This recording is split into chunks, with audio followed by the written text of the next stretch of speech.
Tonight, we return to the ruins of Were the Anunnaki just a myth, where dust curls through the twilight air and shadows cling to the eroded steps of a once great ziggurat. The wind moves softly through toppled columns and fractured walls, carrying whispers in a tongue that has not been spoken aloud for thousands of years. Here, in the deep silence between heartbeats, the past leans close, and the earth exhales the names of the Anunnaki. They are called those of royal seed, the offspring of heaven and earth, who walked in the company of gods and kings. Sumer's oldest tablets place them at the foundation of cities, in the first contracts written in clay, in the weaving of laws and destinies. But beyond the records lies something stranger, myths of beings descending from the sky, adorned with the symbols of power, bringing with them the knowledge to raise cities from the mud and align their temples with the constellations. Were they divine patrons, celestial envoys, or only the dreams of a people hungry for meaning? The truth is a river that runs through layers of clay and story, and every stone here might be a fragment of its bed. Let the dust settle, the echoes rise, and the forgotten thrones speak once more. He walks through the long-abandoned precinct, each step stirring motes into the dying light. The ground is uneven, cracked by roots and the slow persistence of time. Above him, the ziggurat's skeleton rises in terraces, its once bright facade long since weathered to the color of bone. The stairway is a jagged climb, but it was here, in the summit shrine, that the priests once invoked the Anunnaki's favor with offerings of bread, oil, and blood from the firstborn lamb. One tablet, pulled from beneath the collapsed sanctuary, speaks of a time when the foundations of heaven were laid upon the earth. Scholars point to this as the earliest written reference to the Anunnaki, neither wholly divine nor wholly mortal, yet presiding over the shaping of kingship. The historical fact remains, in the earliest Sumerian religious texts, the Anunnaki were a specific group of deities tied to both the underworld and the high court of the gods, wielding power over human fate. Yet, myth paints them differently. In stories passed through generations, the Anunnaki arrive not from the shadowed halls below, but from the far reaches of the sky, robed in brilliance, bearing gifts of architecture, irrigation, and the writing of destiny itself. Some fringe interpretations see them as beings from beyond the stars, their images carved into walls alongside symbols that match no known language of Earth. These stories claim the Anunnaki's descent was not poetic but literal, and that their thrones stood at the meeting point of heaven and clay. The debate remains unsettled. Did the first kings of Sumer imagine themselves guided by heavenly mentors, or did they inherit an older memory of a time when figures not born of this soil walked beside them? The ruins keep their counsel. A cracked relief along the ziggurat's base shows 7 figures, indistinct but regal, standing over a kneeling man whose arms are raised in supplication. Are they gods, judges, ancestors whose names became immortal?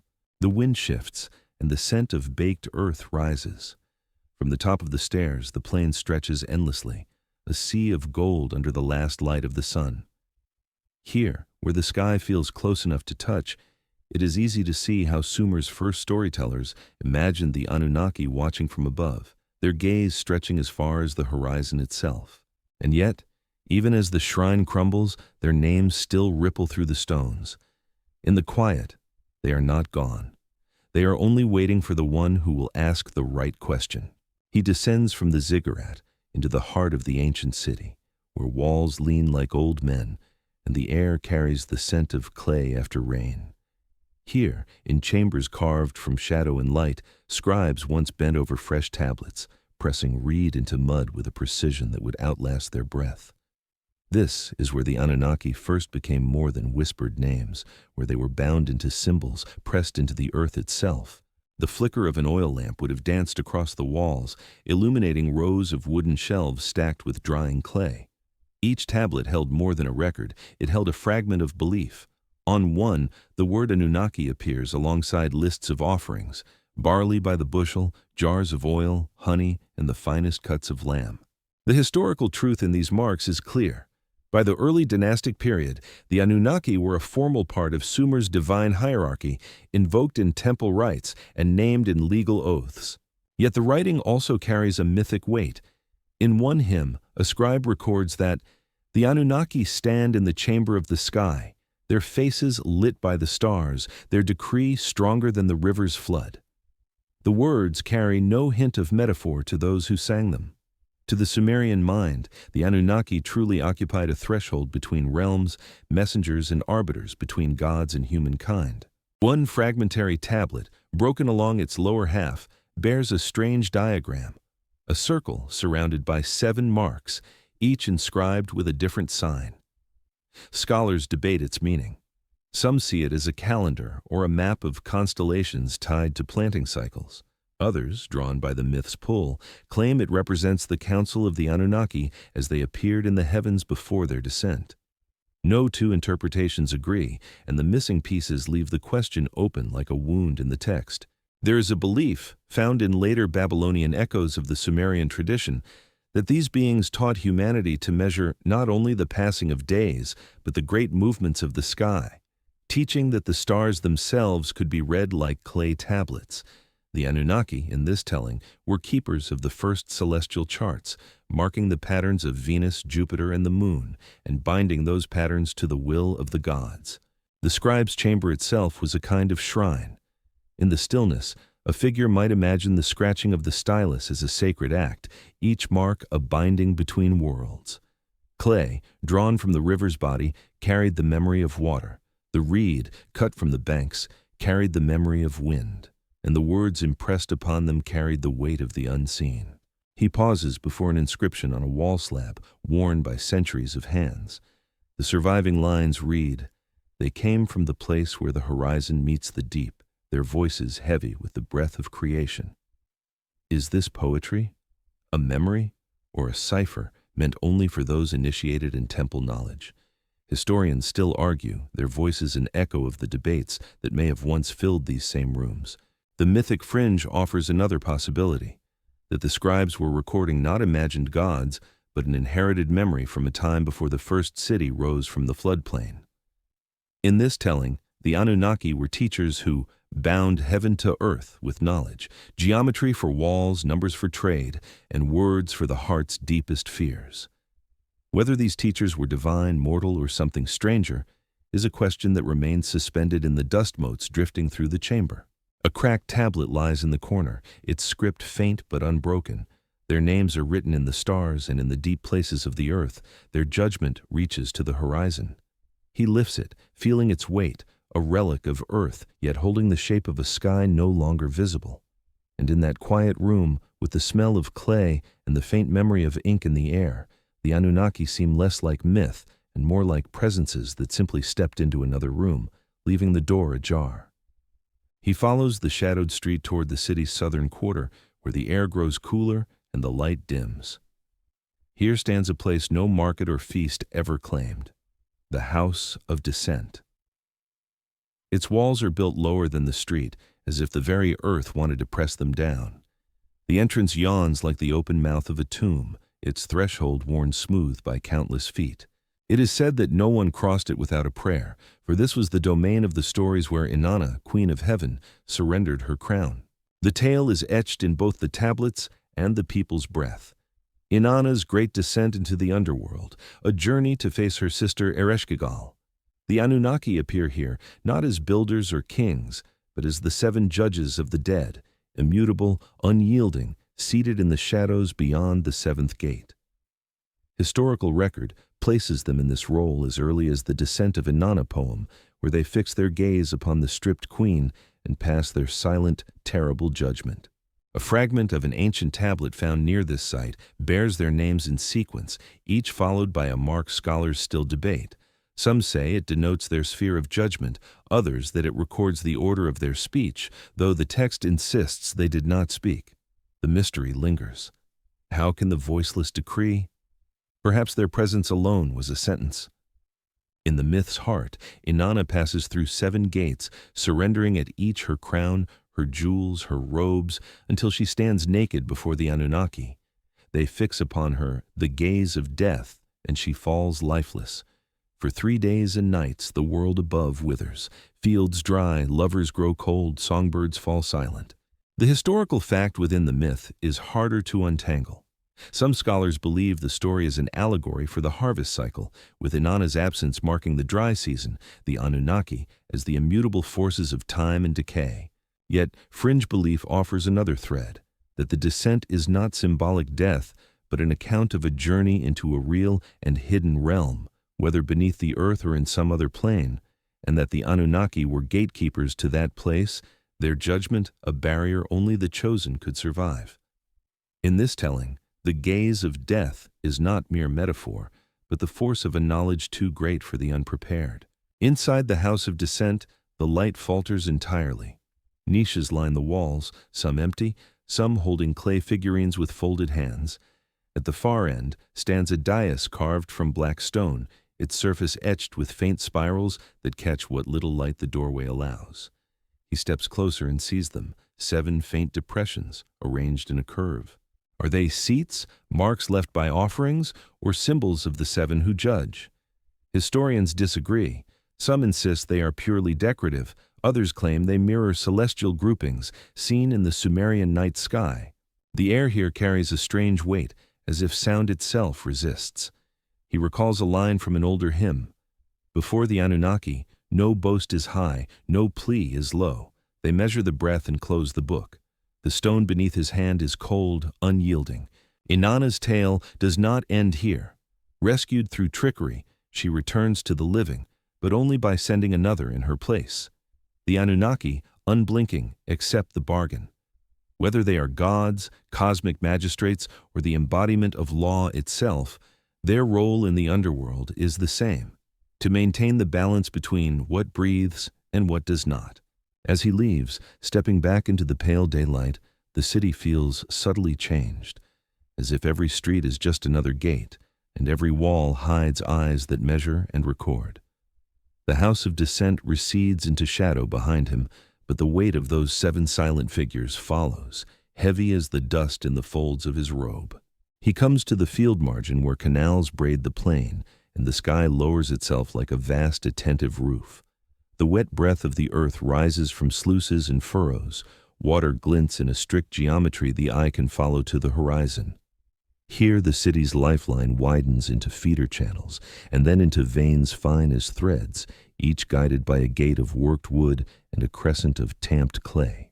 He watches a team lean on their shovels, measuring with cords, reading the slope by the shine of the current. The work looks ordinary until the light changes, and each line of water mirrors a line of sky. Then the field becomes a quiet map of both realms, star and soil making the same figure in different tongues. In such places the Anunnaki are said to stand invisible at the junctions where the sluice turns and the gate holds. One hymn calls them binders of the sweet waters, children of the mingled deep, who fix the measure of grain and the measure of rain by a single decree. The historical fact under the blessing remains plain as mud on a sandal. Sumer lives by irrigation. Levees, weirs, and kilometer-long canals are surveyed, dug, cleared, and repaired season after season. Tablets count work teams and ration beer. Bricks stamped with a ruler's name line the banks to keep them from slipping back into the river's appetite. Without the harnessed flow, barley lies down and dies. With it, cities stand. Yet the furrow remembers more than engineering. Older men say the first straight waterway was taught, not learned, shown in a night of stars when a voice like moving air drew a line across the field with the light of a single planet and told them, "Cut here." Fringe belief gathers around such tales like reeds around a bend. In it, the Anunnaki are sky-born surveyors, arriving in a radiance that hardens to rule and measure. They walk the floodplain with rods that hum, lift stones that should not yield, set capstones and corner foundations by an understanding of weight that makes human arms seem borrowed. When they finish, water goes where it ought, and the harvest carries the echo of their leaving. He stands at the angle where a main channel meets a side run. The gatekeeper is a woman with hands scarred to a permanent shine. She works by feel, listening to the mutter of the water as a scribe listens to clay. When she lifts the gate a finger's breadth, the field brightens, the barley heads shiver, the far furrow darkens as water arrives. She nods once, satisfied, then points with her chin to a foundation marker at the junction. baked clay pressed with a rosette and a line of wedges naming the temple estate. Their seal, she says, meaning the goddesses, meaning also the powers gathered under that roof.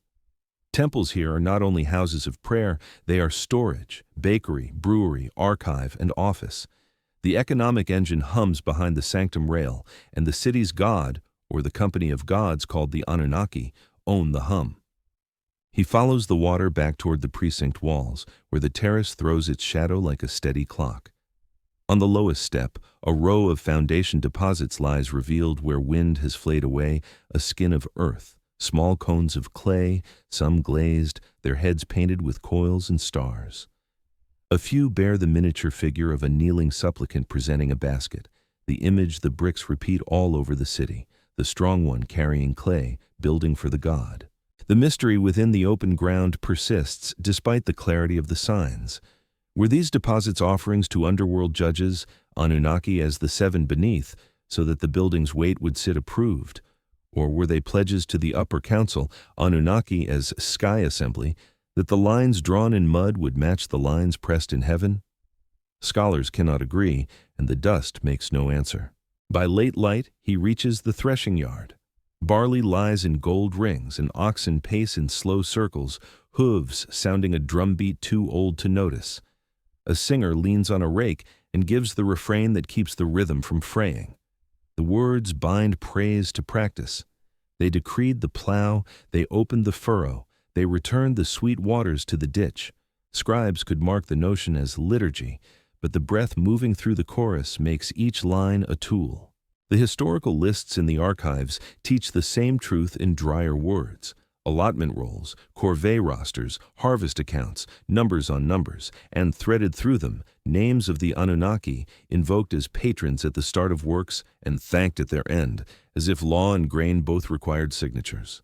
Night lifts its first lamps. From the flat roof of the granary, he sees the constellations climb and pin their figures above the terraces and yards. The temple's corners draw clean diagonals toward particular risings. There the morning star takes her throne. There the moon, thinned to a hook, hangs over the river's bend. He feels the old question waking in him, the one that never lies down for long. Were these alignments deliberate, sacred geometry embedding heaven's pace into brick, or are they the overlay of later minds, hungry for pattern? The debate walks beside him like a second shadow. Some argue the axes were set by convenience of wind and water alone. Others say the first surveyors carried a sky in their heads and drew the ground to match. He remembers a broken relief embedded in a wall. 7 tall figures standing over a rippling line, one hand upraised as if catching a current. They wear the horned cap that marks divinity, and their hems trail reeds and fish. The caption is mostly gone, the wedge tracks broken into teeth, but a fragment reads, "They straighten the river, they raise the key, they settle the boundary. Ora!"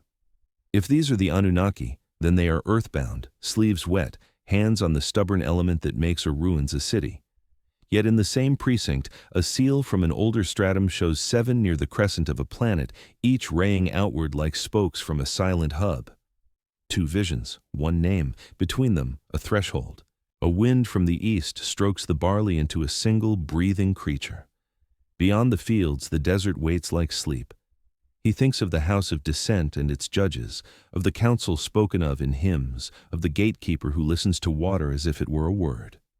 The Anunnaki wear many garments in the story. Underworld magistrates, sky assembly, patrons of craft, binders of flood. Perhaps the word holds a family of powers, not one face.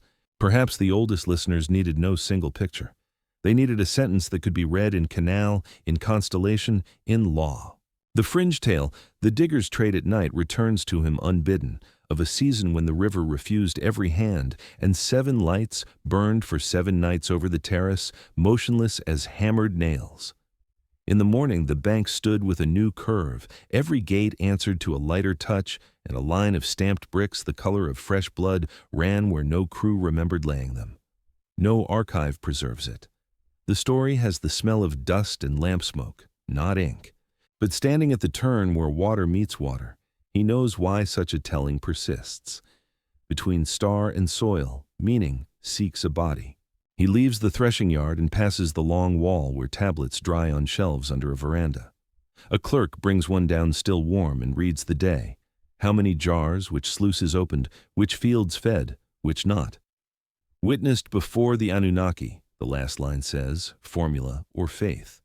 The night has set its bright witnesses too, and both kinds of record name a presence that stands between command and outcome, intention and flood. At the gate, he looks back. The canal's face holds the new moon, and the terrace cuts a darker stare out of the sky. In that arrangement, brick rising, water answering, stars ascending, he recognizes the old grammar, above and below speaking one sentence. Whether the Anunnaki are its authors, its audience, or its breath is the part the city never writes down. The air in the upper terrace is still and warm, scented faintly with oil lamps and the dry sweetness of cedar beams. Here, far from the clamor of the markets, lies the great chamber no commoner sees, the place where decisions slip into the clay of destiny. It is the council hall, known in the hymns as the seat of the seven, the Anunnaki who rule not by sword, but by decree. He steps onto a floor paved in baked brick, each square incised with a rosette pattern, now dulled by centuries of sandals and bare feet. The walls are painted in deep mineral blues and reds, faded but still able to catch a glimmer when the light shifts. At the center stands a great low table carved from a single slab of dark stone, its surface polished until it drinks in the firelight. On that table once lay the tablets of fate, the Dub Namtar, written in wedge marks so precise that scribes swore they could feel the weight of the decision pressing through the stylus. The historical record offers fragments of these decrees, inscribed on temple archives and royal proclamations, lists of appointed rulers, boundaries fixed, grain allotments decided, and wars sanctioned in the gods' names. They speak of an assembly of gods, 7 in number, convening to decide the order of the cosmos and the fortunes of men. In the mythic retelling, these are the Anunnaki in their loftiest form. A celestial senate, impartial but immovable, their word shaping the fate of cities as surely as a mason shapes a wall. Yet, a fringe tradition, whispered among the few who still linger in the shadow of the ziggurat at night, paints them differently. It says the 7 were not merely gods, but envoys from beyond the rim of the sky, beings who brought with them the art of writing and the laws by which heaven itself abides. Their council chamber, some claim, was built to match the vault of the heavens, with each member seated beneath the star they commanded. When they spoke together, their voices formed chords that could bend the course of storms and call the river to rise. In the far corner of the hall, behind a screen of cedar lattice, 7 stone seats are cut into the wall itself, smooth, slightly concave, wide enough for a figure taller than most men. No inscriptions name them, no offerings remain before them. Historians still argue whether these were ceremonial thrones for statues, benches for priests, or symbolic placeholders for the divine. But the chamber's symmetry suggests purpose. The seats form a crescent around the low table, mirroring the curve of certain constellations visible from the terrace on the longest night of the year. The silence in the room is heavy. Even the faint sounds from the city below seem unwilling to cross its threshold. He imagines the scene as it might have been, oil lamps burning in tall bronze stands, their flames steady in the sealed air. Scribes crouched at the edges, tablets balanced on their knees, the 7 figures leaning forward, their faces unreadable in the glow. A king stands before them, crown in his hands, voice trembling as he petitions for rain or reprieve from war. One member of the 7 raises a hand, the gesture slow, deliberate. The others follow. A single scribe carves the decision into clay. The king bows so low his forehead touches the floor. The verdict is sealed, not by the force of arms, but by the certainty that what the Anunnaki decree cannot be undone. In a niche near the door, a broken tablet rests under a coating of dust. Its surviving lines are tantalizing. The 7 gathered, their countenances like storm clouds. They measured the days and fixed the lot. The rest is lost, the wedge marks crumbling where the clay was thin. Was it a royal chronicle? A hymn, or a witness account of some council session that shaped more than just the fate of Sumer? As the last light of day angles through a high slit window, it falls across the table and onto the first of the 7 seats, casting its edge in gold. For a moment, the others seem to wait in shadow, as though the council is incomplete, awaiting the return of those who once sat here. The thought stirs an old unease. If the Anunnaki ruled the order of things, what happened when they no longer came to sit in judgment? Some laments hint at that absence, describing a time when decrees went unanswered, omens faltered, and the council chamber stood empty. The scribes wrote the words anyway, sealing clay without the echo of divine assent, while the people below muttered that the seven had withdrawn to a place beyond reach. Whether that was exile, retreat, or return to their place of origin is a question left to silence. The chamber remains, as intact as if waiting. No guards stand at its entrance, for there is nothing here to steal, only seats too large for mortals and a table too heavy to move. Yet the stillness has its own gravity, pulling thought back to those who once decided the arc of empires from this very stone. He steps backward toward the door, careful not to turn his back until the threshold is behind him. The light from outside is almost blinding after the deep interior. Somewhere far below, the market's voices rise in a warm, chaotic swell, utterly removed from the cold, measured space he has just left. And yet, whether the people know it or not, their lives still seem to orbit that silent chamber, as though the seats were not truly empty but filled with something unseen, their decrees still written in the bones of the city. The descent from the terrace takes him past murals worn to soft ghosts, once bright pigments now pale as the memory of their makers. Among them is a scene that has resisted the erosion of centuries, a vast floodplain under a sky crowded with unfamiliar stars, and in the center, a great cedar gate flanked by two winged figures. The lines are delicate yet deliberate, each stroke telling of an artistry beyond mere ornament. He pauses before it. The figures' faces are oddly serene, their eyes wide, the pupils marked with a tiny wedge shape. Between them, the cedar gate is carved with bands of cuneiform signs that spiral inward like a vortex. If he lets his gaze follow the curve, it seems to draw him in, as though the script itself is a passageway. The historical record names cedar as a prized import from far-off Lebanon, reserved for temples, palaces, and ceremonial gateways. The scent of it, even in old beams, is said to be sharp enough to stir dreams. Myth speaks of a more guarded grove, the cedar forest beyond mortal reach, watched by monstrous beings and forbidden except to those chosen by the gods. Some fringe tellings blend this with the Anunnaki, claiming they kept such a gate between worlds, opening it only when decrees from the higher council needed to pass into human hearing. At the base of the mural, a line of cuneiform remains intact. The way is measured, the threshold weighed. Scholars translate it as a ritual phrase, perhaps chanted during temple processions. Others debate whether it refers to an actual journey, across seas, through deserts, or even between realms. The argument is as old as the tablets themselves. He moves on, following a narrow passage that leads to the temple's rear courtyard. Here, amid cracked paving stones, a single upright stele leans slightly, its top crowned with the weathered image of a hand. The palm faces outward, fingers extended, the gesture both warding and welcoming. Around it, inscriptions spiral downward in tight, disciplined lines. Some are legible enough to identify as names, long strings of titles attached to rulers now reduced to dust. But between the names are symbols stranger than the standard Sumerian script, loops, spirals, and starbursts. Fringe interpreters insist these are not mere decorations, but an older pre-cuneiform language, one that the Anunnaki themselves spoke before gifting the wedge-shaped marks to humankind. They argue that such symbols appear at sacred sites across far-flung lands, from the Indus Valley to the Nile Delta, as if a single teaching once seeded many tongues. Mainstream historians caution restraint. Shapes can travel without gods to carry them, passed along by trade or conquest. But the resemblance is difficult to dismiss entirely. The courtyard smells faintly of ash, though no fire burns here. A caretaker sweeps in slow arcs, his broom whispering against stone.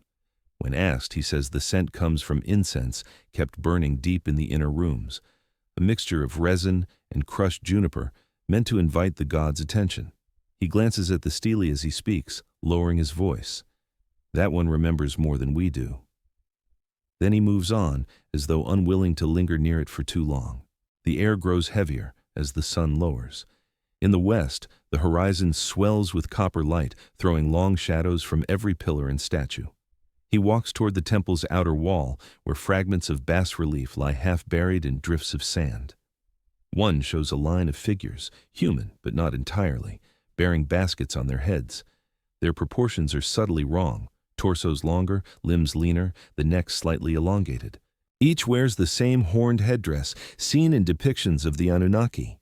Historians file such images under god-bearers or divine servitors, symbolic portrayals of mortals serving the deities. Fringe believers see them as literal portraits, evidence of a race that once walked among men, shaping their civilization before withdrawing. The question of whether these beings were ever flesh and blood, or always woven from myth, remains an open wound in scholarship. A sudden gust whirls sand across the paving. It hisses through the gaps in the wall like a voice speaking just beyond understanding. He follows its call to a small side gate, half collapsed but still standing. Above the lintel, a final inscription clings stubbornly to the stone. To pass is to remember, to remain is to forget. The words seem to watch him as he steps through. Beyond lies open ground, where the city's edge gives way to the raw plain. The last sun catches the surface of the river, turning it to a molten thread winding toward the horizon. Somewhere along its length, he knows, are the sites of older settlements, some swallowed by the shifting water, some buried in silt, all carrying their own versions of the story. And as the light fades, he cannot shake the feeling that each gate, mural, and stele is part of a larger design, one not meant to be seen all at once. The Anunnaki, whether gods, envoys, or inventions, seem less like a single tale than a series of thresholds. Some lead into history, some into myth, and some into places neither can fully claim. The plain stretches wide under a sky bruised by the last light of day. He walks toward a mound, rising like a frozen wave above the flat earth, a tell built from the compressed centuries of human dwelling. Its flanks are streaked with shards of pottery and bits of bone, each fragment a sentence in a story too long to read in one sitting. At the summit, the wind greets him with a dry, whistling tone. Beneath his feet lie the foundations of a structure older than the city he left behind. Stone blocks, rough-hewn and set without mortar, form the ghostly outline of walls. The ground here is littered with small inscribed tablets, their surfaces cracked but still legible to one who knows the script. These are not the economic records found in markets. Their lines speak of oaths, curses, and celestial alignments. Historically, such mounds often conceal temples or administrative centers abandoned in antiquity. Excavations at similar sites in Sumer have revealed layers of occupation, each new settlement built atop the bones of the old, each inheriting the gods and laws of its predecessor. But here, the arrangement of the foundation stones suggests a purpose beyond the civic. They form a circle within which a smaller raised platform stands, its edges aligned with the solstices. The mythical thread binds this place to the Anunnaki as a gathering point, an open-air court where they descended to meet both kings and commoners. Old tales claim they would arrive on pillars of light, their steps shaking the earth, their voices mingling with the wind so that commands became weather. Some fringe interpreters go further, suggesting the circle itself was a landing place, not for divine feet, but for vessels of strange design, capable of crossing gulfs not mapped in any earthly way. Near the central platform lies a broken stele, half buried in soil. On its face is the image of a figure with arms outstretched, surrounded by 7 smaller shapes, half human, half sigil. No inscription names them, yet the number and form evoke the same 7 seen in temple councils and underworld gates. Historians still argue whether this repetition across sites indicates a shared pantheon or the spread of a singular powerful myth. The debate has no neat resolution, only more examples carved in stone and clay. The wind picks up, carrying with it the scent of distant rain. In that scent, memory stirs, of Sumer's dependency on the rivers and the sky. When the Euphrates shifted course, cities flourished or withered. When rains failed, famine followed. It is easy to imagine why the people turned to the Anunnaki for order and intervention, their decrees as critical as the flood's arrival. He kneels to study one of the tablets. The marks are deep, deliberate, as though the scribe feared the message might fade before it was finished. A single line stands out. The 7 stand, The gate opens, the lot is cast. The phrase could mean the opening of a festival, the start of a legal assembly, or the moment of divine judgment. The ambiguity feels intentional, a reminder that meanings shift with the teller. Around the mound's perimeter, traces of post holes suggest a palisade once stood here. Whether to keep intruders out or to hold something in, the ground refuses to say. Local legend, half warning, half pride, claims that at certain nights of the year, when the moon is low and red, shadows rise from the platform and walk the circle, speaking in a tongue no living ear can understand. Those who claim to have heard it never agree on the words, but they all describe the same aftertaste, a mixture of awe and unease, as if touched by a thought too large to keep. From the top of the mound, the view is immense. The city is a pale cluster against the darkening plain, the river a winding blade of light. The horizon swallows the sun, and with it, the heat of the day. Stars begin to prick through the purple above, and among them, constellations that ancient Sumerians knew by names now almost forgotten, save for those linked to the Anunnaki. Standing in the wind, he senses the layered presence of the place, the bones of old walls, the lines of star and sun, the echoes of words that may have been human or not.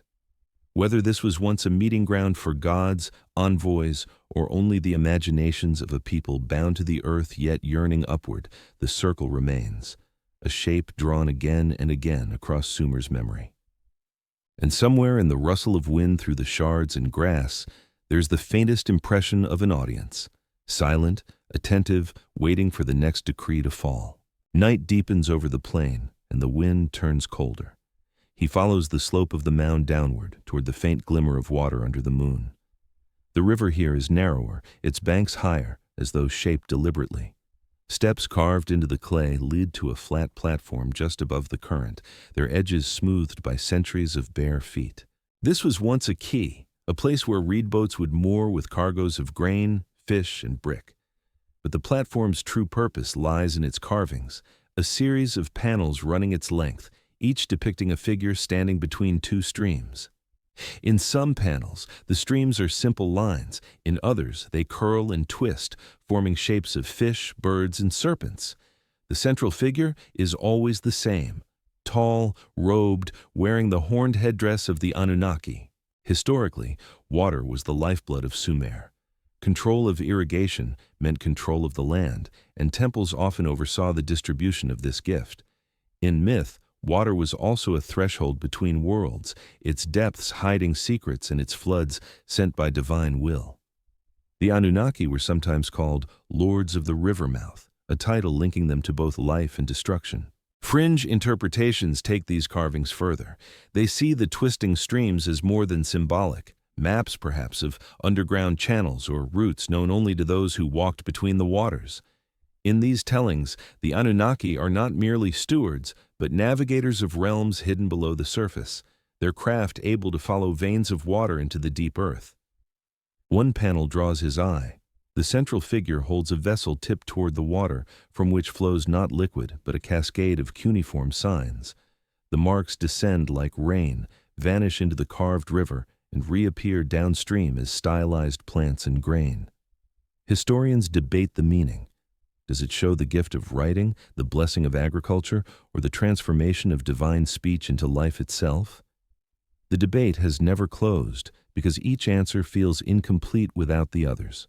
He sits at the edge of the platform, listening to the water's voice. It is not silent. It hisses against the bank, murmurs around submerged stones, and sometimes strikes an odd rhythm that could almost be steps.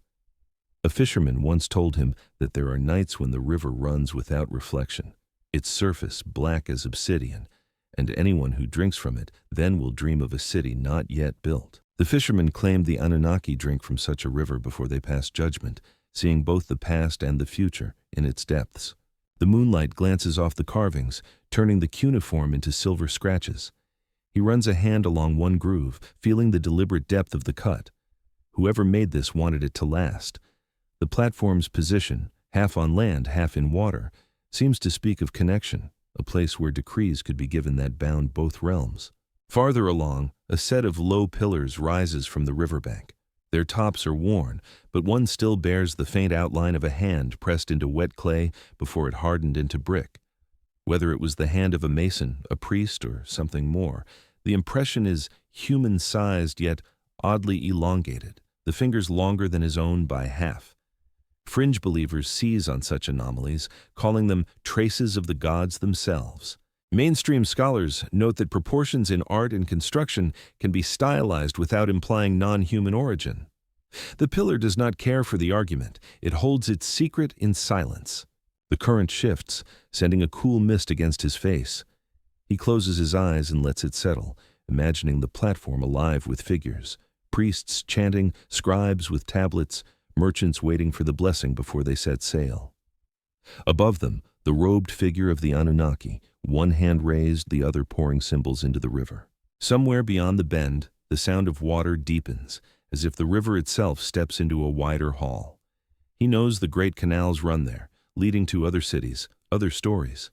But tonight, this key is the threshold, and the moonlit carvings the only map he needs.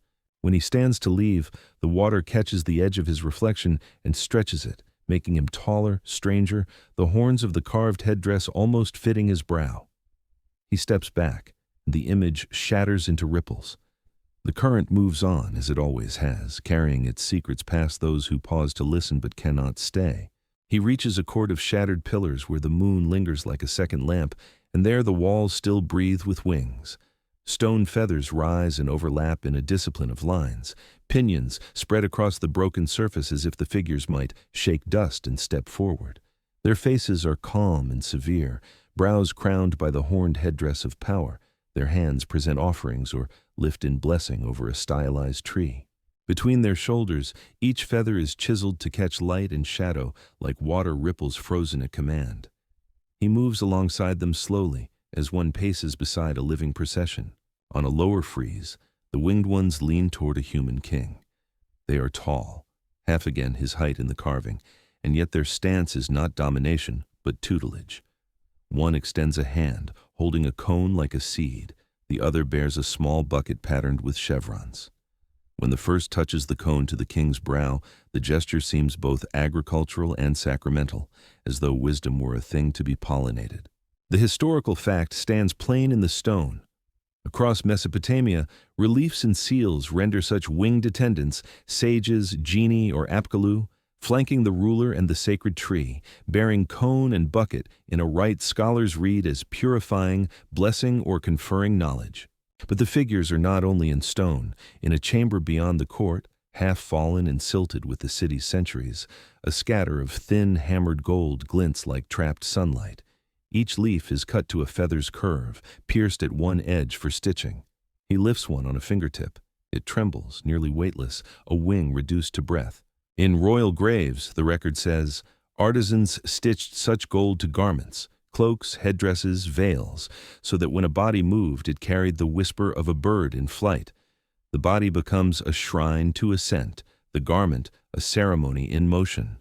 The record also notes rosettes of gold, lapis inlays, and headgear spiked with plumes, all the vocabulary of sky bound to earth by thread. A single cylinder seal, found cracked but still legible, shows a winged deity striding between two mountains while a river coils from underfoot. Above, a circle with rays, disk crowned with feathers, hovers like a witness. Some name that disk the sun's god, some the high god of empire, some only the sign of sanctioned rule. No agreement seals the matter. The debate travels from tablet rooms to graveside, finds and back again. He rolls the seal in damp clay for proof and sees how the scene repeats without tiring. The god steps forever between rises, the river forever breaks from his heel. What then do the wings say? The common reading claims the wings declare divinity, a visible badge that this being belongs to the upper realm. Others read them as guardianship, a promise of speed and reach, messengers between worlds. A fringe belief goes farther still. Wings were a memory, not a metaphor. Metal feathers and humming frames, vehicles that once lifted envoys over river and desert, misremembered as plumage when the craft fell silent. In that telling, the cone is no seed but a device, the bucket a vessel of strange waters. He does not assent, yet he does not laugh. The stone itself refuses to close the question. He stands before the tallest of the winged forms. The sculptor has laid a careful line down each shaft of the feathers, then a second cross grain, so the barbs catch moonlight in alternating bands. From certain angles, the wing seems to move. The face, bearded, serene, implacable, tilts slightly toward the sacred tree, whose boughs form a lattice of buds and lozenges. The tree's trunk carries the faint remnant of wedge marks, perhaps a label, perhaps a prayer. Some read the tree as a cosmic axis, some as a genealogical emblem of kingship, others as the fragrant cedar turned into symbol.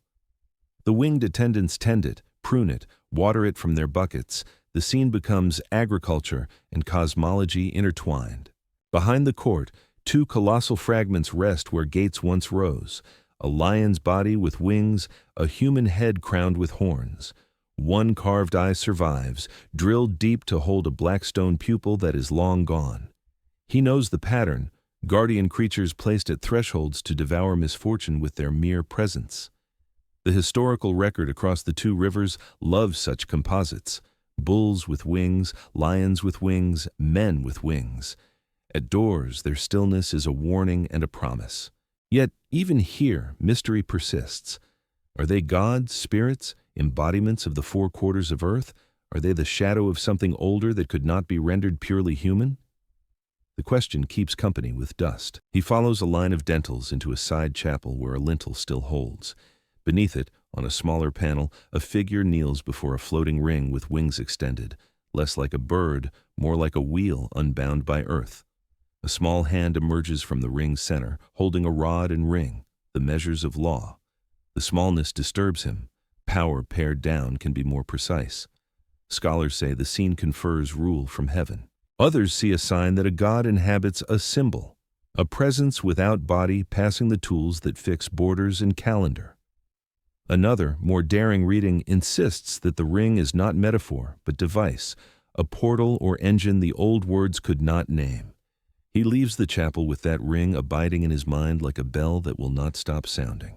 When he returns to the main court, the winged stone seems to have brightened, though the moon has lowered.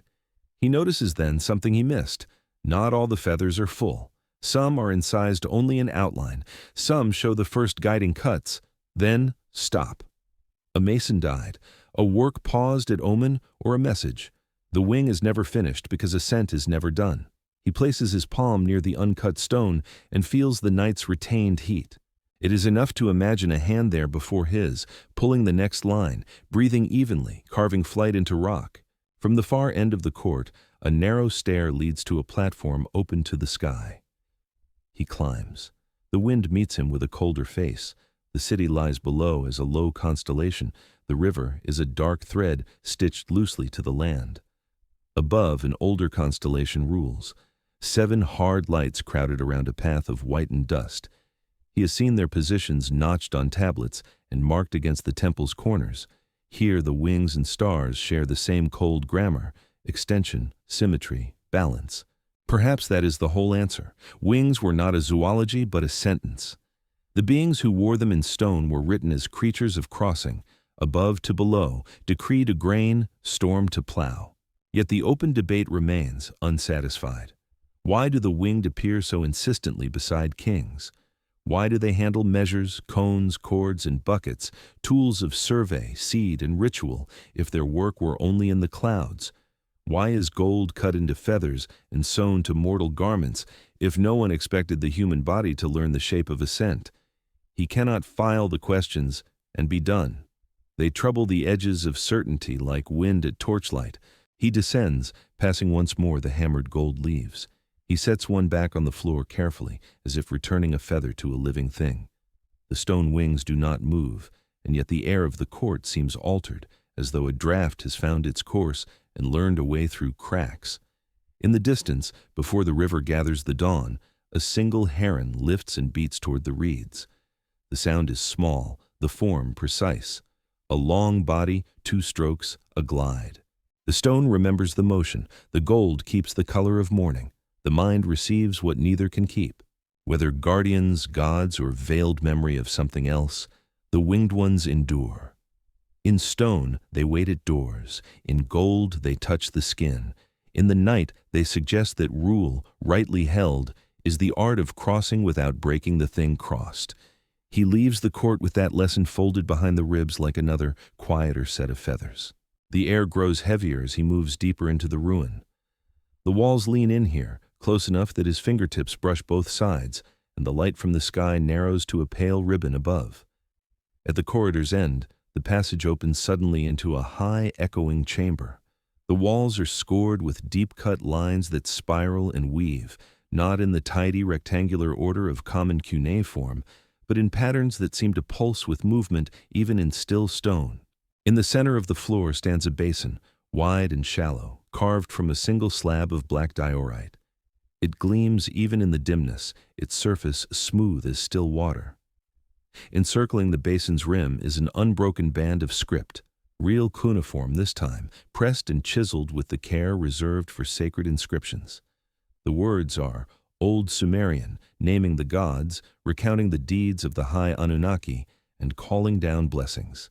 Historically, such basins were used in purification rites, perhaps filled with water drawn from the temple's well. Priests might have washed their hands here before approaching the inner sanctum. But there is another reading, one not found in the standard tablets.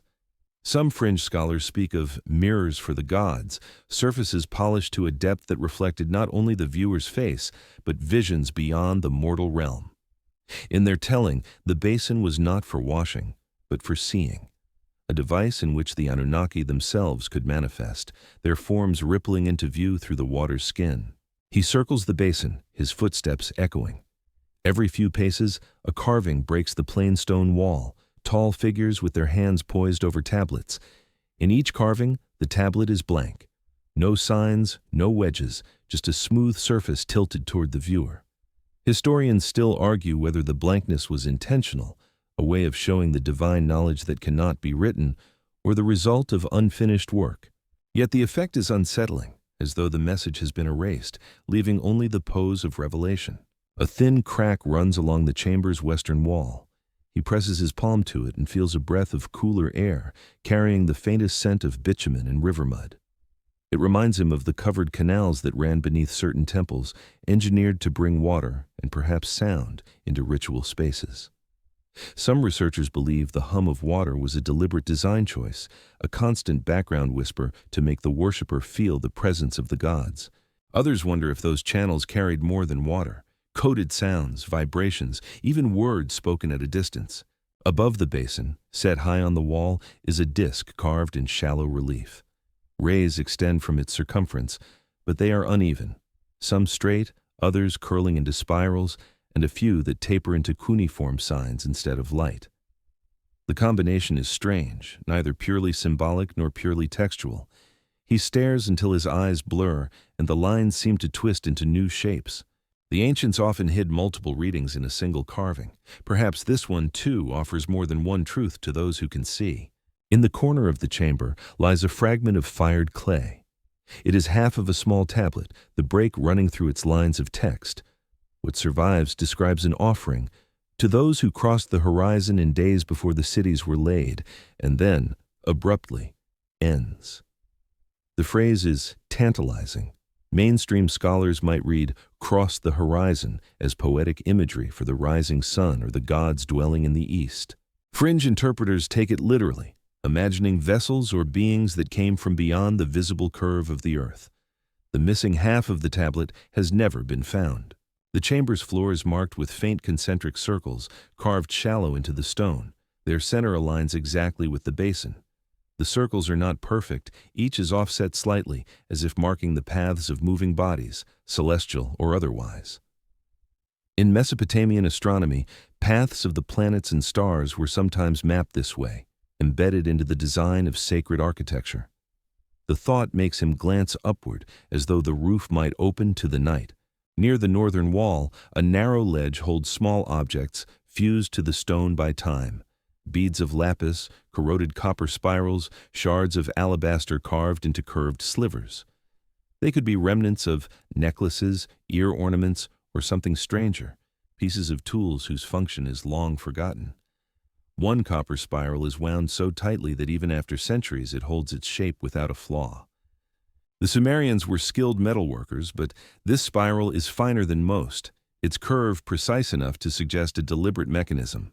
He steps back to the basin, leaning over until his face hovers just above its black surface. Even without water, it reflects dimly. The outline of his head, the pale seam of light from above. For a moment, the reflection seems to shimmer, as though stirred by an unseen hand. He blinks, and the image steadies into stillness. The chamber feels close now, the way certain spaces seem to lean toward you rather than stand apart. It is easy to imagine this as the place where priests, kings, or chosen petitioners stood in the presence of the Anunnaki, not to speak, but to listen. Easy to imagine the water trembling with shapes not quite human, voices rising not from the air but from the surface itself. A faint drip echoes from somewhere in the dark above, hitting stone with a rhythm too slow to be casual.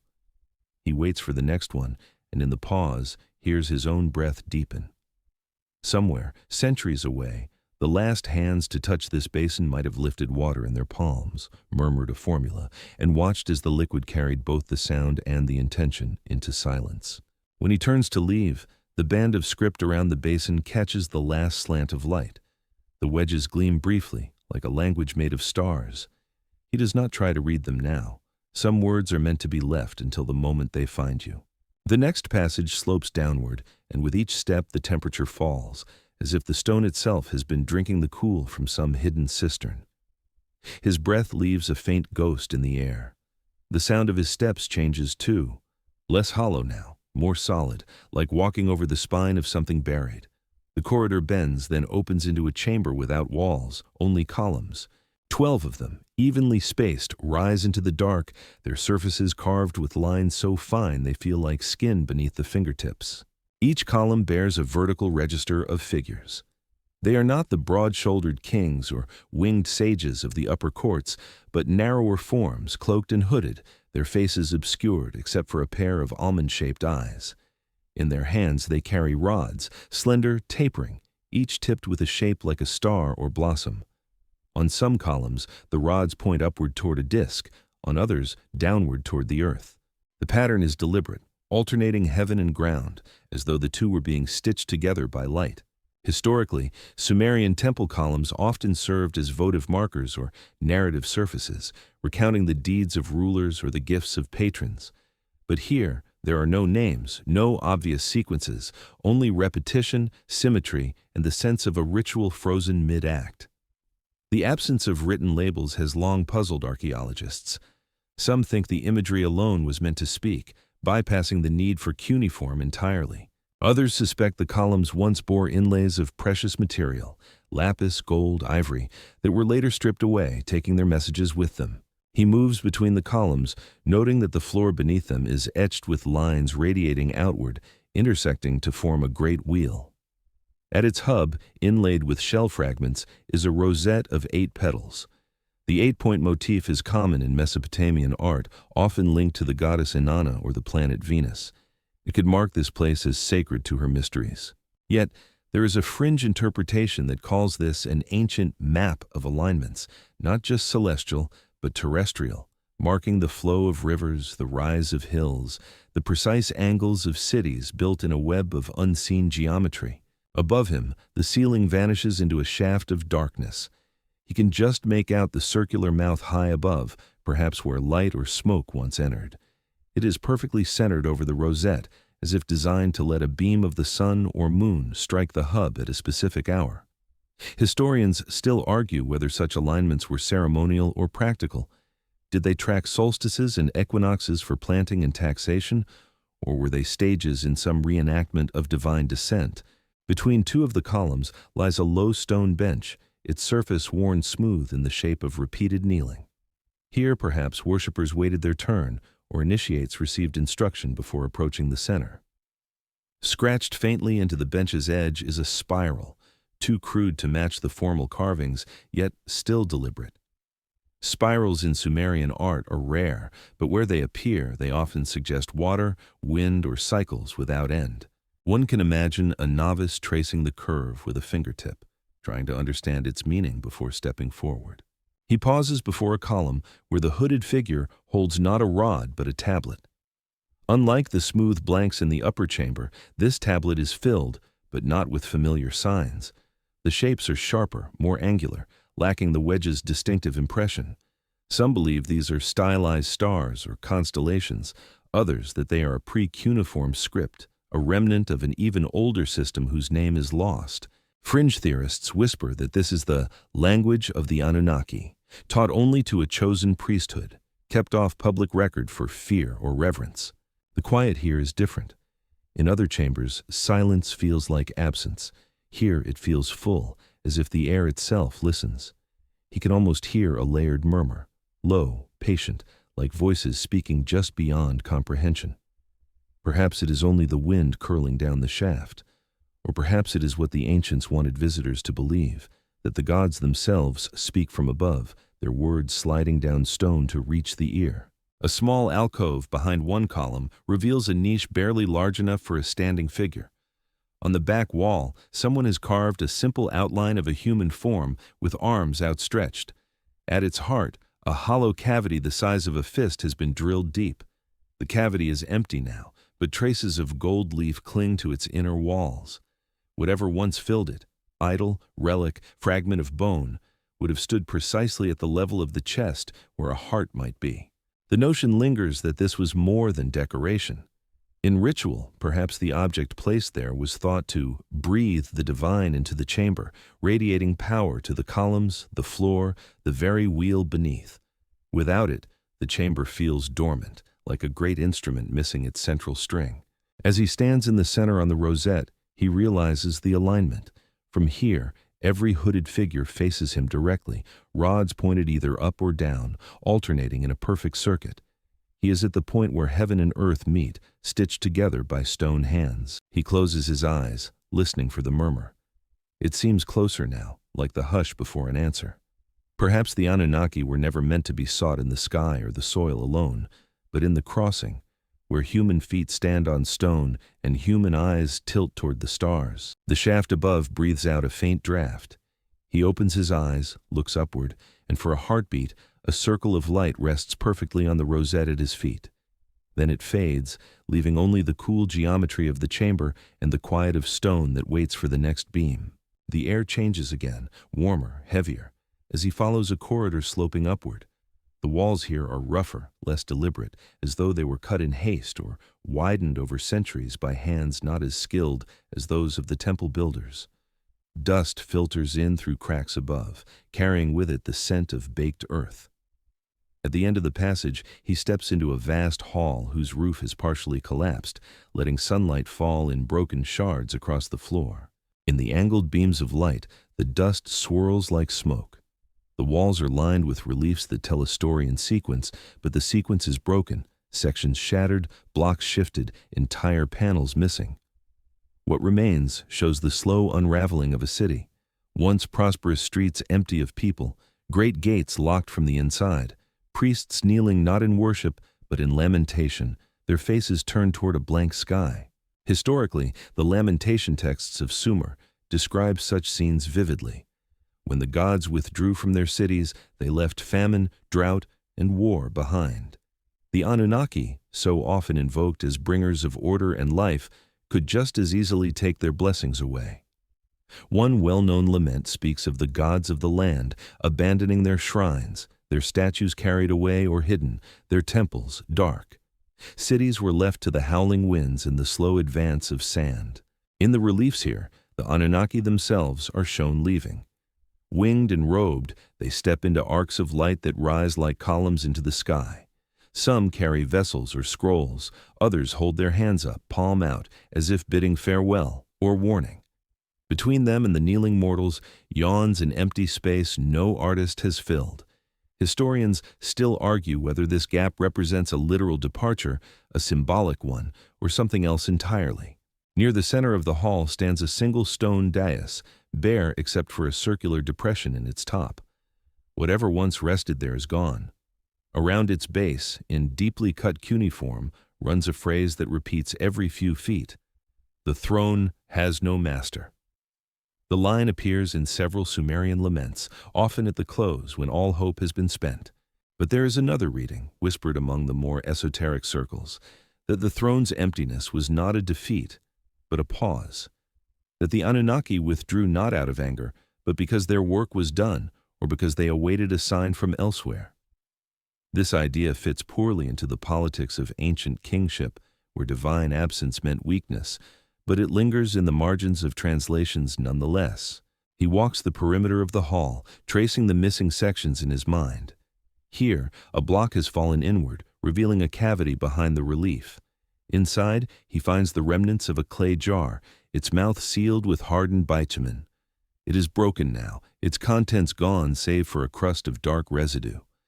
Ancient sealed jars like this sometimes held offerings for gods long absent, oil, wine, or incense, meant to call them back. The collapse of the roof has scattered debris across the floor, but in one corner, sheltered under a half-fallen wall, a single panel remains intact. It shows a figure, taller than the mortals but without wings, standing between two stylized trees. Each tree is heavy with fruit, but the fruits are not alike. One bears clusters like grapes, the other long pods. At the figure's feet, two streams of water flow in opposite directions. Above the scene is a band of stars, and among them a single unfamiliar glyph. No one agrees on this panel's meaning. Some see it as a symbolic depiction of agricultural loss, the two trees representing crops no longer watered by the god's favor. Others believe it encodes a celestial event, the two streams marking the path of planets or stars in opposition. The fringe view is more dramatic, that it records a meeting between humans and a different kind of divine being, one who came not from the heavens above, but from across the waters or under the earth. The sunlight shifts, falling across the dais. Dust motes dance in the beam, and for an instant he imagines them as tiny figures ascending, just as in the relief. It is easy to see how the empty space might be more than absence. It might be an invitation. In the far wall, a narrow doorway leads into shadow. Before passing through, he glances back at the phrase circling the dais. The throne has no master. In another light, perhaps, it might also mean the master has yet to return. The doorway leads into a smaller chamber, low-ceilinged and cool, the air still with the smell of stone long sealed. The walls here are bare, save for faint traces of pigment, bands of red and blue that once might have been part of a greater mural. In the center sits a rectangular table of black basalt, its edges worn soft as though many hands have gripped them across the centuries. Upon the table rests a single object, a broken clay tablet. It is not the neat rectangular form common to administrative records. Its edges are irregular, as if chipped away on purpose, and the script carved into its surface is not arranged in tidy columns, but spirals outward from a central point. The wedge marks are familiar in shape yet alien in order, their sequence refusing to match any known grammar. Historians have long puzzled over such spiral texts, some suggesting they are ritual chants meant to be read aloud in a continuous breath, others that they are encoded maps, their meaning hidden in the geometry of the spiral itself. The story this fragment hints at is stranger still. Near the tablet's center, a cluster of symbols repeats, the sign for sky, the sign for seed, and another that some translate as watcher, but which, in later Akkadian, also meant overseer or shepherd. In ordinary use, these signs would never appear together. Here, they circle one another, as if orbiting an idea too large for direct speech. Legend holds that in the final days before the great abandonment of the cities, a meeting was called, not in the ziggurat or the council halls, but in a hidden place away from mortal ears. The Anunnaki, it is said, gathered with the eldest priests and the keepers of the oldest songs. What they spoke of was never written down in the common tongue, only impressed into tablets like this one, locked away where no hand might stumble upon them unbidden. Some claim these tablets contain instructions for summoning the gods back, though the very notion runs against the grain of Sumerian devotion, which placed gods beyond mortal command. Others insist they hold warnings of cycles that return, of waters that rise, of gates that open when certain stars meet. A few whisper that they record the terms of an agreement, an exchange between realms, sealed not in ink or clay, but in the pattern of the sky itself. Along the basalt table's edge are shallow grooves, too even to be accidental. They run in parallel lines from the center outward, stopping just short of the edge. When traced, They match the orientation of major constellations as they would have appeared over Sumer thousands of years ago. How such precise alignments were known, or why they would be carved here in a hidden room, remains an open question. On the far wall, almost invisible until the light shifts, is a small carving, a pair of wings spread wide, each feather marked with a tiny deliberate notch. Between them hovers a disk, not the solid solar disk common in later depictions, but a ring, empty at its core. To some, this is simply another emblem of divine authority. To others, it is a symbol of departure, the ring a portal through which the winged ones came and went. He lifts the broken tablet, feeling its weight, and for a moment, the spiral lines seem to turn under his gaze, pulling him inward. The grooves on the table, the winged disk on the wall, the cryptic clustering of signs, all point toward a moment of convergence when the realm of gods and the realm of men touched edges before drawing apart. Setting the fragment down, he notices a thin crack in the floor beneath the table. Kneeling, he pries at its edges until a square of stone shifts, revealing a shallow cavity.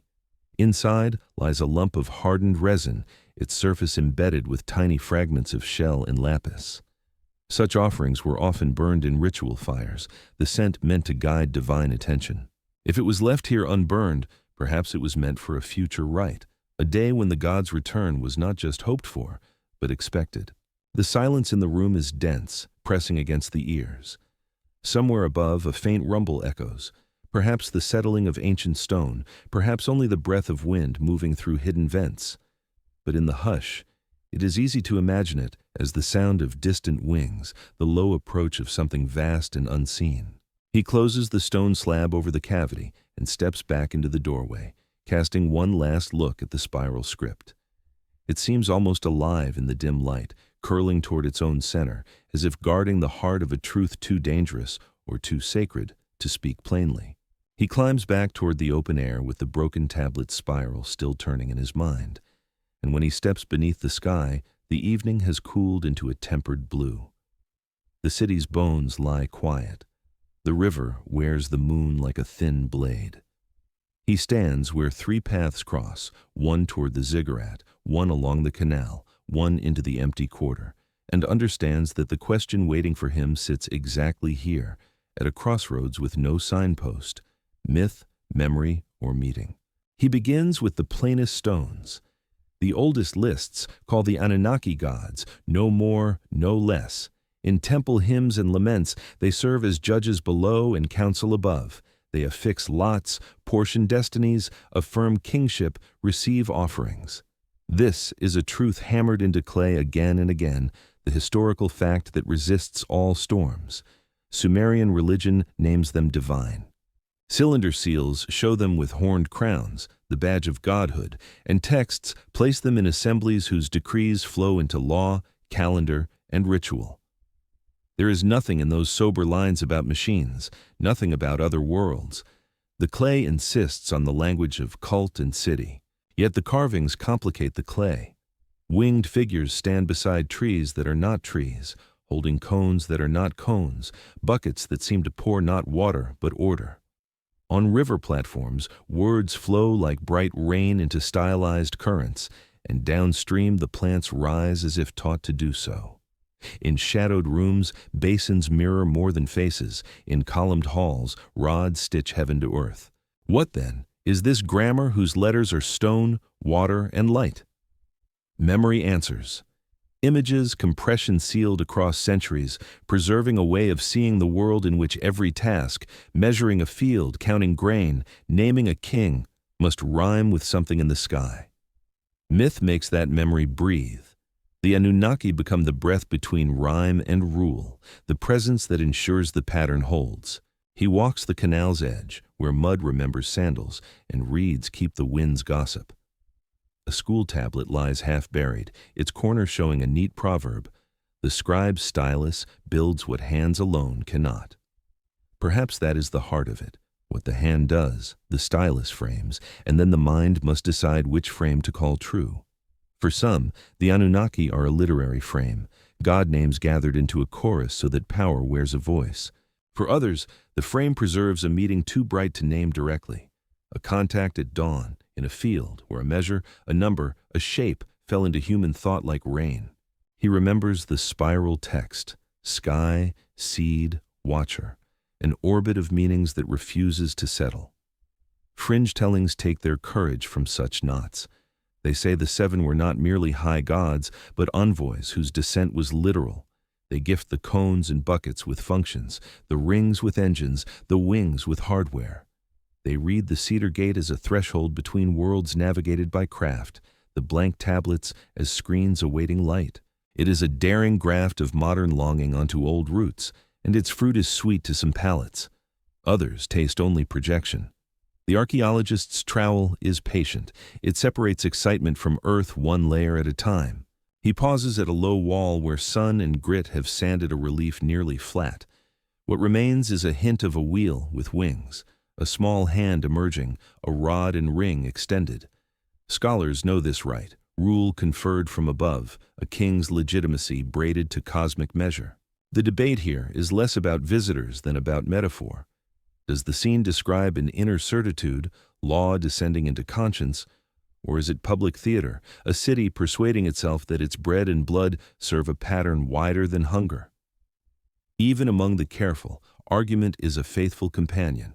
A room of experts can agree on the strokes and disagree on the picture without insulting the stone. He looks up. Stars have lit their slow fires.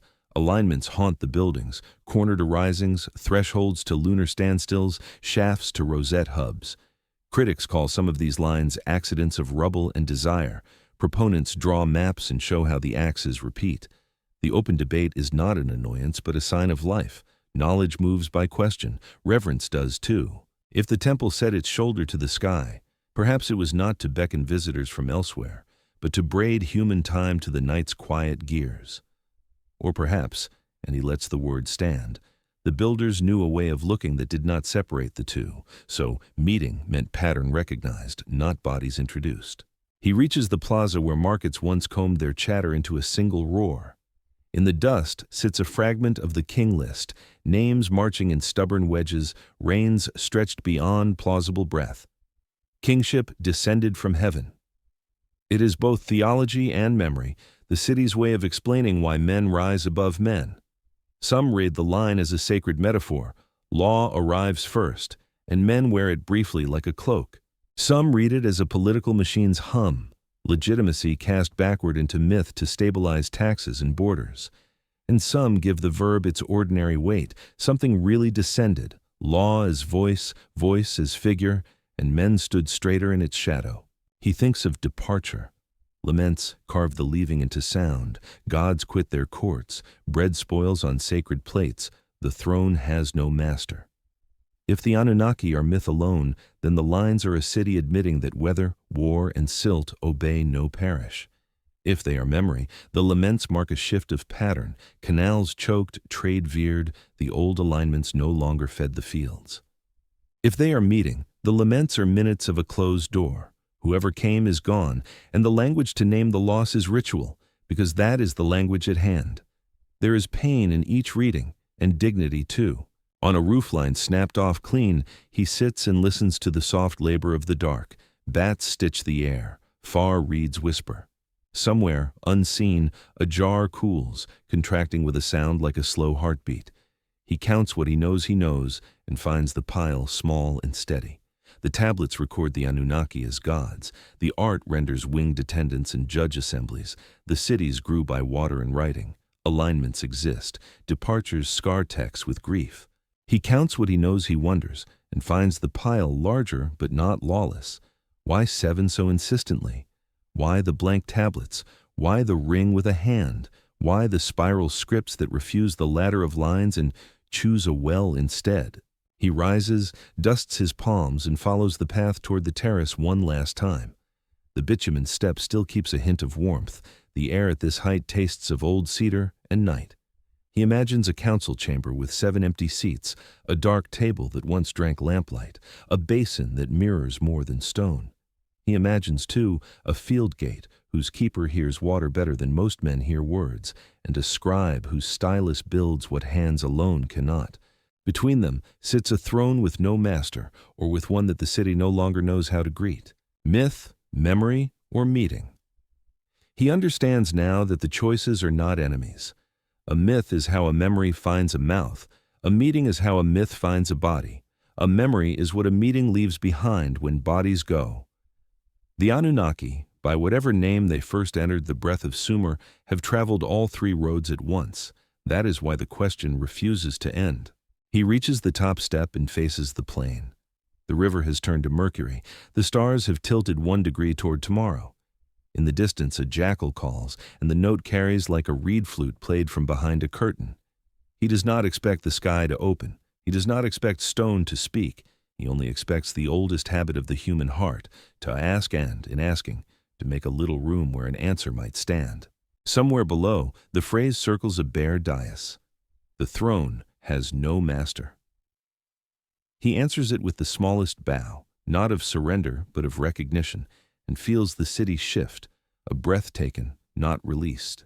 Dawn bleeds slowly over the ziggurat's crown, turning the bricks first to copper, then to pale gold. The long shadows of the city stretch toward the river like fingers unwilling to let go. He walks among them, his steps tracing the same worn paths that merchants, priests, and kings once knew by heart. Each stone underfoot carries its own memory, and together they form a silent procession toward the temple's highest terrace. Here, the wind is stronger, threading through broken columns and carrying with it the faint scent of salt and silt.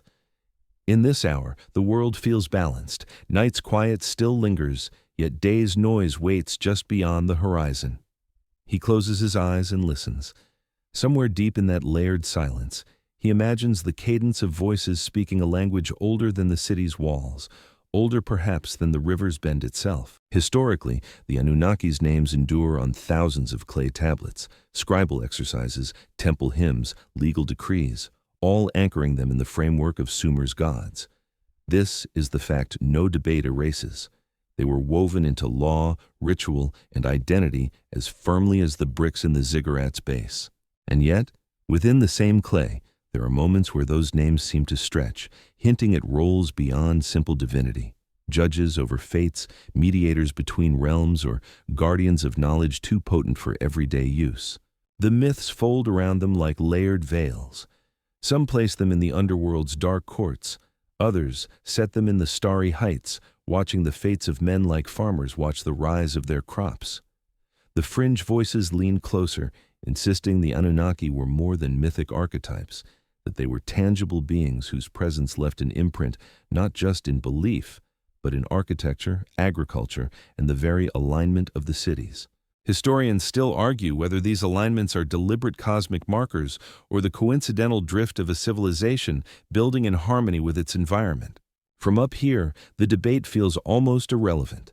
The view takes in the sweep of the plain, the silver of the river, the haze of distant hills.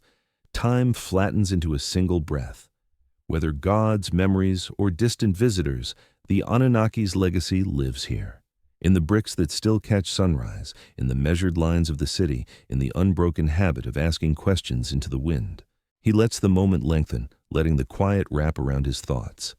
If they were only gods, then the Sumerians' devotion gave them immortality.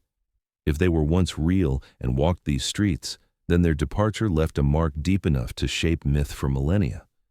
And if they were neither and both, symbol and stranger, then they have achieved the rarest immortality, becoming part of the human story that refuses to be forgotten.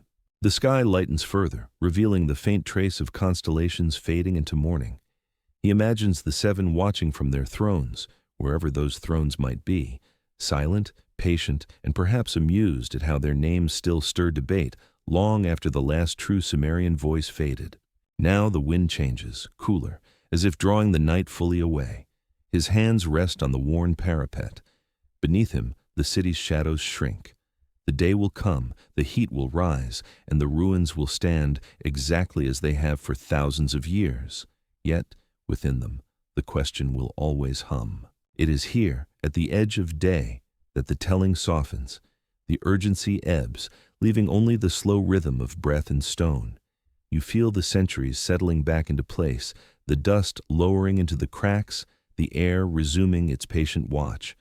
The names, the myths, the debates, they are still here, folded into the city's bones, waiting for the next curious step, the next voice willing to ask. Let the dawn fill the ziggurat steps. Let the river's silver ribbon wind beyond sight. Let the Anunnaki, whatever they were, remain exactly as they choose, present in absence, absent in presence, unclaimed yet never lost. Somewhere in the distance, a reed flute plays, or perhaps it is only the wind curling through broken halls. Either way, the sound is gentle enough to follow you into sleep. The city exhales, the questions wait, and the forgotten throne speaks once more.